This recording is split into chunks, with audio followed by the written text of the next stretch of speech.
Alors cette semaine, vous allez travailler sur la coiffure de deux icônes des années 1950 et 1970. Alors tout d'abord, la coiffure de Marilyn Monroe. Alors Marilyn Monroe, elle est née en 1926 à Los Angeles. Elle est décédée quand même assez jeune dans les années 1962. Elle a été mannequin, actrice et chanteuse américaine.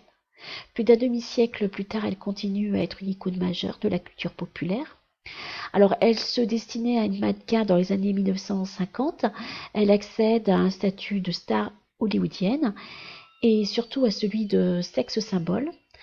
Alors, elle a eu un grand succès au cinéma, entre autres Les hommes préfèrent les blondes, 7 ans de réflexion. Elle a eu le Golden Globe de la meilleure actrice dans une comédie en 1960. Donc nous, on va plutôt étudier sa coiffure. Donc là, ce que je vous présente, c'est trois gabarits. Alors, dans ces trois gabarits, qu'est-ce qu'on peut observer? Qu'est-ce que l'on peut voir? Donc, un départ ou un mouvement sur le côté droit. Le mouvement, il part vers la droite. Le- voilà. Vous faites un petit départ à gauche et le mouvement va vers la droite. Alors la coiffure, elle est très souple avec du volume important sur la partie frontale, comme vous pouvez le voir. Voilà, c'est très très dégagé et avec un volume très important.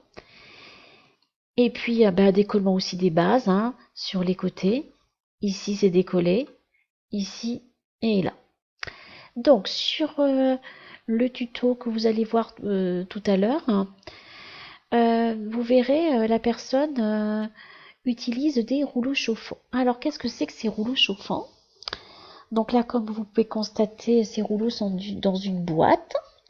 C'est des rouleaux plastiques isolants qui sont maintenus par des tiges en aluminium qui, quand on branche l'appareil, chauffent, donc dégagent de la chaleur qui se diffuse justement sur ces rouleaux. Donc vous utilisez surtout sur des cheveux lavés et secs.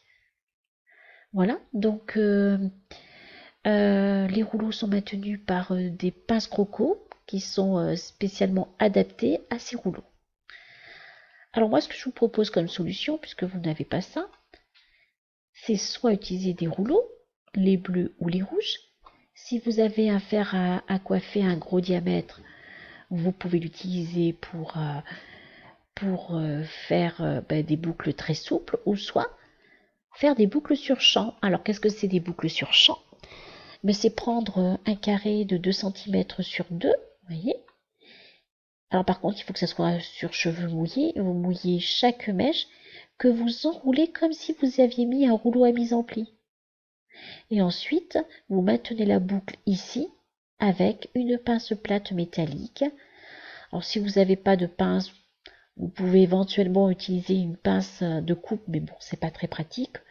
Ou si vous aviez des pinces plates à chignon aussi. Et puis évidemment, vous faites sécher. Alors donc, vous allez voir la vidéo tout à l'heure avec un autre lien. Et ce que vous allez aussi étudier, c'est la coiffure de Brigitte Bardot. Alors, qui est Brigitte Bardot? Donc, elle est plutôt connue sous les initiales de Bébé. Elle est née en 1934 à Paris. Elle a été d'abord actrice de cinéma, mannequin, chanteuse et surtout, ce qu'il faut retenir, militante de la cause animale française. Alors, elle a arrêté sa carrière en 1973 pour se consacrer totalement à la défense des droits des animaux. Et notamment, elle a créé la fondation Brigitte Bardot. Donc, on peut la reconnaître à Brigitte Bardot par ce volume très important qu'elle avait sur le dessus de la tête. Bon, les cheveux pouvaient être aussi ballants.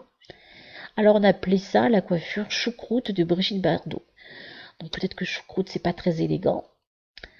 Voilà, donc on va étudier sa coiffure. Donc là, vous pouvez constater, elle avait un chignon très haut en choucroute. Et puis des mèches qui retombaient sur le visage et au niveau des pattes.